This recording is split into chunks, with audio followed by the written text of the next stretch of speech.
Kot pravijo pridelovalci, se zavest pri kupcih o ekoloških živilih spreminja počasi. Oni se navdušijo takrat, ko kjer zboli, takrat so vsi navdušeni. Ne? Prej prevladuje pa cena. Ne? In so druge stvari, ko so nepomembne, bolj pomembne, kot pa hrana, kot je za življenje najbolj pomembno. Ne? Kupce je treba vzgajati, predvsem mlajše generacije, pravi ekološki pridelovalec Jože Krese, ki se ukvarja s pridelavo žit in zelenjave. Jaz predam vsem doma.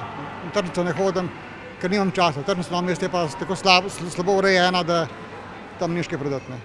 Nekateri pa razmišljajo, da bi se umaknili iz ekološke pridelave, saj je cena ekološkega pridelka le malenkost višja od konvencionalno pridelanega.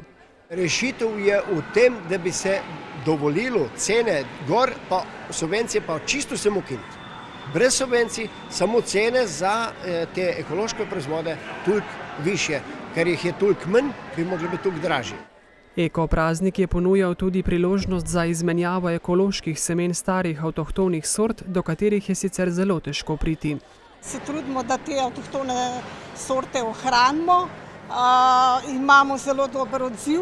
Zadnjič na eko prazniku v Črnomlju nam je ena gospa prinesla seme blitve, ki jo ohranjajo njihovi rodovi že 100 let. Sicer pa je tudi ekološke pridelovalce letos prizadela pozeba. Nekateri so se pomagali z biodinamičnimi preparati, kar pomaga. Baldrijan je tisti, ki daje toploto in kdor je ukrepal ta prav čas, je sicer omilil to. Novomeški eko praznik, ki ga je gostilo eno največjih novomeških nakupovalnih središč, je danes združil 14 pridelovalcev.